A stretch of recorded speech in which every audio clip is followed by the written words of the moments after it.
Good morning বন্ধুরা, আশা করি তোমরা সবাই ভালো আছো। আমি চলে এসেছি সঞ্চিতা।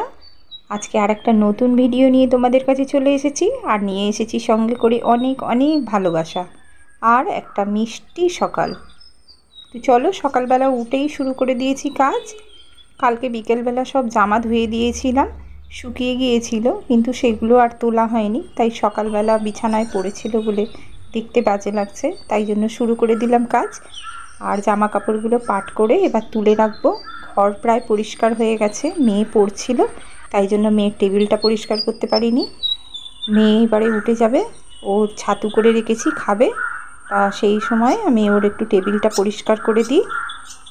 টেবিলটা পরিষ্কার করে দিয়েই আমি এবার চলে যাব বাইরে, কারণ সকালবেলা আর কোনো কাজ নেই। এবার ওর বাবা বাজারে চলে গেছে, বাজার থেকে আসার সময় হয়ে গেছে, দেখি কি নিয়ে আসে। রাত্রি থেকেই সব প্রায় অর্ধেক কাজ সেরেই রাখি আমি প্রতিদিনই, সেরে রেখেছিলাম। আর সকালবেলা উঠেই রুটির টিফিনও হয়ে গেছে। আমি কিন্তু প্রতিদিনই সকালবেলা রুটি টিফিনটা দিই, কারণ আমি চাই হেলদি কিছু ফুড দেবার। কারণ রুটিটা খেলে অনেকক্ষণ পেটেও থাকে আর শরীরের পক্ষেও ভালো।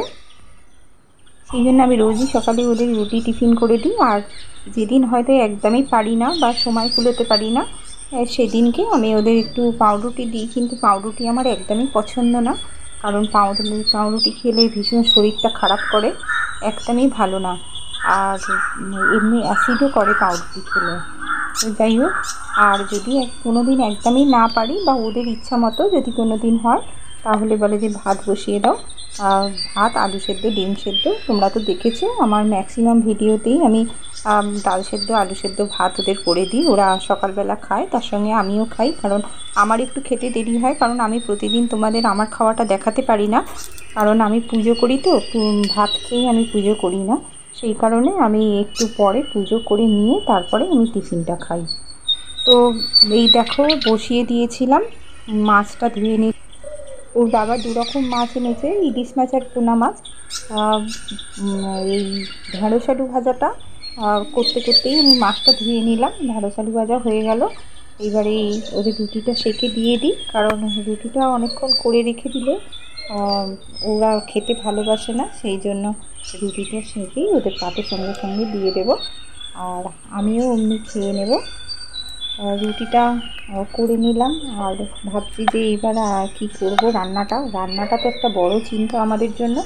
প্রতিদিন সকালে কি করব, বিকালে কি করব, এই নিয়েই মাথা খারাপ হয়ে যায়। যেহেতু ইলিশ মাছ নিয়ে এসেছি, ইলিশ মাছটা ভাবছি যে সর্ষে করব। আর আর কি করব, কিছু করার দরকার নেই, কারণ আমি আর আজকে করব না কিছু। দেখি। তা ওর বাবাকে জিজ্ঞাসা করলাম, ওর বাবা জিজ্ঞাসা করতে বললো যে না না, শুধু সর্ষে ইলিশই করো, আর কিছু করতে হবে না, কারণ ওর বাবার তো ঝাল হলে ভীষণই ভালো। তা এই রুটিটা করে নিয়েই ভাতটা বসিয়ে দিলাম। ভাতটা বসিয়ে দিয়ে এবারে দেখি কি করা যায়। অনেক দিন থেকেই একটা জিনিস করব বলে ভাবছি, তা সব কেটে কুটে রেখে দিয়েছি। চলো তোমাদের আজকে দেখাবো যে আমি কী করব।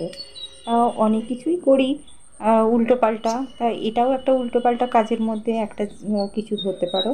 তা ভাতটা বসিয়ে দিলাম, ভাতটা বসিয়ে দিয়ে দেখলাম যে অনেকটা সময় আছে, আর বিশেষ কিছু রান্নাও করব না, তাই জন্য চলে গেলাম আজে বাজে কাজে। আজে বাজে কাজ কি জানো, দুটো জলের বোতল কেটে রেখে দিয়েছি, সেইটা দিয়ে আমি আজকে তোমাদের একটা ফ্লাওয়ার ভাস করে দেখাবো। এই দেখো, আমি একটা মানি প্ল্যান্টের, আমার তো বাড়িতে একটা বড় মানি প্ল্যান্ট গাছ আছে, কিন্তু ঘর সাজানোর জন্য একটুখানি ওই ডগাটা কেটে নিয়ে এসেছি, আর বেশ কিছু পাথর জড়ো করেছি। এই মানি প্ল্যান্টে যেহেতু জল দিয়ে বসালেও হয়ে যায়, কিন্তু আমি কী করলাম বলো তো, একটু অন্যরকম একরকম বুদ্ধি করলাম। যে এই যে বালির যে পাথর, সেই বালির পাথরগুলোকে ভালো করে ধুয়েছি, ধুয়ে আর নিয়ে এসেছি। আর এই যে সাদা ডিবেটা দেখছো, এটা 7 টাকার একটা কিনলে জলের বোতল। আর সরি, কিনলে না, বিসলারির বোতল এটা। আর ওইটা আমার জল খাবার বোতল, সেটা ভেঙে গিয়েছিল, তাই জন্য ওর ওপর দিকটা কেটে নিয়েছি। আর এই নিচের যে বোতলটা, এই বোতলটাতে বড় বড় পাথরগুলো ভরে দিচ্ছি, কারণ এতে যদি জল দিই তাহলে এটা ভারী থাকবে আর পড়ে যাবে না ধাক্কা লেগে। আর ওপর দিয়ে কি করব, এই যে গোলাপি রঙের যে বোতলের মুখটা কাটা আছে, এই মুখটার ভিতর দিয়ে আমি মানি প্ল্যান্ট গাছটাকে দিয়ে দেব। আর ছোট ছোট পাথরগুলো আমি এর ভিতরে দিয়ে দেবো, তাহলে এটা ভারী হয়ে গেল। ভারী হয়ে গেলে আর এটা জল দিলেও পড়বে না। দেখো, তো এবারে এটার মধ্যে পাথরগুলোকে দিয়ে দিলাম, দিয়ে আর দেখো জল ভরে দেবো। জল ভরে দিলে আর এটা কি সুন্দর দেখাচ্ছে, একটা অন্যরকম লুক হলো। আর এতে জল দিয়ে দেবে, দিয়ে দেখো রেখে দেবো। এবার তোমরা কমেন্ট করে বলবে যে এটা কেমন দেখাচ্ছে। তবুও তোমাদের কাছে আমি শেয়ার করলাম, তোমরা দেখে বলবে যে এটা কেমন, আমার ভালো হয়েছে না খারাপ হয়েছে। দেখো, এটা যখন আমি ডেকোরেশন করব, এটা যখন আমি সুন্দর করে এক জায়গায় গুছিয়ে রাখবো, এর সৌন্দর্যটা বোঝা যাবে। ডালটা বসিয়ে দেব। সর্ষের মধ্যে আমি সর্ষে কাঁচা লঙ্কা একসঙ্গে বেটে নিয়েছিলাম, নিয়ে সর্ষেটা ভালো করে একটু কালো জিরে তেলের মধ্যে দিয়ে ভালো করে ভেজে, একটু নুন হলুদ আর অল্প একটু গুঁড়ো লঙ্কা দিয়েছি, দিয়ে ভেজে নিয়ে আর কাঁচা মাছটাই কিন্তু আমি তাতে দিয়ে দিয়েছিলাম। সেটা তোমাদের দেখালাম না, কারণ দেখাতে গেলে প্রতিদিনই তো আমি সর্ষের ঝাল করি, তোমরা দেখতে পাও কীভাবে আমি করি, সেই জন্য আজকে আর দেখালাম না তোমাদের, এমনি মুখে বলে দিলাম। তা করে নিলাম সর্ষের ঝালটা, একটু গায়ে গায়ে করেছি, আর খাওয়া হয়ে যাবে। এরপর আমি চলে গেলাম বাইরে, কারণ আমি জানো তো এই যে পেঁপে গাছটা না, এই পেঁপে গাছটাকে আমি অনেক যত্ন করে বড় করেছি। একটা পেঁপে ওর বাবা কিনে নিয়ে এসেছিলো, তাতে প্রচুর দানা ছিল, আর সেই দানাটা আমি বসিয়েছিলাম যে কটা দানা, সেই কটাই কিন্তু গাছ হয়েছিল, কিন্তু আমি সব কটা গাছকে বাঁচাতে পারিনি আমার জায়গার অভাবে। ওই পুকুর ধারে বসিয়েছিলাম, এই একটা গাছকেই আমি বাঁচাতে পেরেছি। আর এই পেঁপেগুলো অনেক দিন থেকেই হয়ে আছে ছোট ছোট, যখন প্রথম ধরেছিল তখন থেকেই এই ছোট ছোট হয়ে আছে পেঁপেগুলো, আর বাড়ছে না। তাই জন্য ভাবলাম এগুলোকে কেটে ফেলি, এটাকে কেটে নিয়ে আর দেখি এই পজিশান আছে ভেতরটা। তা পেড়ে নিয়ে চলে এলাম, দেখলাম যে একটুখানি পেঁপেটা কেটে রাখি, কারণ এবেলা আর কি যখন কিছু করার নেই, তাহলে বিকেলবেলা একটুখানি ডালনা করব বলে পেঁপেগুলো কেটে নিলাম। আর তার সাথে একটুখানি ছোলাও ভিজিয়ে দেব, কারণ ছোলা দিয়ে পেঁপের ডালনা খেতে খুব ভালো লাগে। তা পেঁপেগুলো কেটে দেখলাম যে পেঁপের ভেতরে কিন্তু একটাও দানা নেই, জানো তো, কি ভালো পেঁপেগুলো। কিন্তু যেহেতু বড় হয়নি খুব একটা, সেহেতু পেঁপেগুলো কিন্তু আর একটু বড় হলে ভালো হতো। আর এগুলো যবে থেকে ফল ধরেছে, এগুলো কিন্তু গাছের প্রথম ফল, সেই জন্য এগুলো আর বাড়েনি এই ফলগুলো। তা আমি ভাবলাম যে দেখি কীরকম খেতে লাগে। তা যাই হোক, পেঁপেগুলোকে কেটে রেডি করে রেখে দিলাম, আর একটু ছোলা ভিজিয়ে দিলাম, কারণ ছোলাটা ভিজিয়ে না রাখলে বিকেলবেলা আমি করতে পারবো না।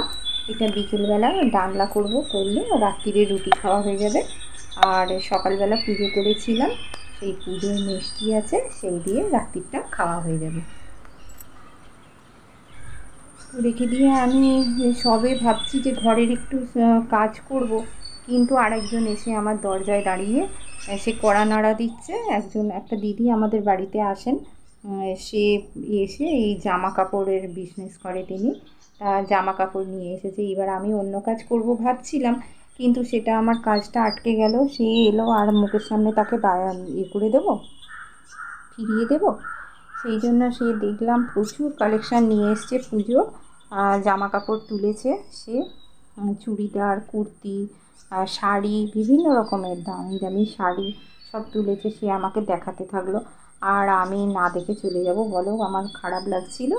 সেই জন্য আমি দেখলাম একটার পর একটা, ভালোই লাগছিল দেখতে। তার মধ্যে বেশ কিছু বেছে রাখলাম নেবার জন্য, অনেকগুলোই বেছে নিয়েছি, কারণ একে ওকে দেবারও আছে, আর নিজেরও সবসময় পরার জন্য দুটো একটা নিয়ে নিলাম। এটা যদিও পুজোর নয়, পুজোর পারপাসেই কিনছি, কিন্তু যেরকম হয় 12 মাসে টুকটুক করে বার করব আর পরবো। এরপর ওর কাছে কিন্তু প্রচুর শাড়ির কালেকশান আছে, জানো তো, ভালো ভালো দামি দামি শাড়ির। তা এই যে শাড়ি দেখো, এর মধ্যে আমি একটা পছন্দ করেছি, এই শাড়িটা নিলাম। এমন কিছু দামও না, খুব কমই দাম, কিন্তু শাড়িটা খুব ভালো। দেখো, তোমরা কিন্তু দেখে বলবে যে এই শাড়িটা কেমন হলো, আমাকে কিন্তু কমেন্ট করে জানাবে যে তোমরা যদি এরকম শাড়ি পরে থাকো, তা সেটা কীরকম দাম নিয়েছে আমার সঙ্গে শেয়ার করতে পারো। আর শাড়িটা আমার কীরকম হয়েছে তোমরা কিন্তু অবশ্যই দেখে আমাকে বলবে। তো এই যে এই দিদি বললো যে আমার কথাও একটুখানি বলে দাও, ওর অ্যাড্রেসটাও বলে দিল। যদি আমাদের এখানে কাছাকাছি কেউ থাকো, কেউ এই ভিডিওটা দেখো, তাহলে অবশ্যই এর সঙ্গে যোগাযোগ করতে পারো। দেখো বেশ কয়েকটা সালোয়ার কামিজ আমি নিয়েছি, আর ভালোই লাগছে দেখতে, এমনি অর্ডিনারি পরার জন্য।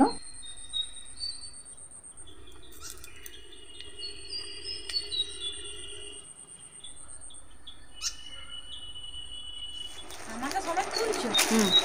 বলে দাও। বিল্লার মোড়, চণ্ডীপুর, কর্মকার পাড়া, মধুমিতা কোলে, ফেসবুকে পেয়ে যাবে তোমরা সবাই। নিয়েছি, তাই দেখো এই শাড়িটা। তো ভিডিওটা দেখতে দেখতে একদম শেষ পর্যায়ে চলে এসেছো যারা, তাদের কাছে আমার রিকোয়েস্ট, আমার ভিডিওটা ভালো লাগলে অবশ্যই তোমরা লাইক ও কমেন্ট করতে ভুলো না। আর ভিডিওটা বড় করব না, দেখা হচ্ছে পরের ভিডিও। ততক্ষণে তোমরা ভালো থেকো, সুস্থ থেকো, টাটা।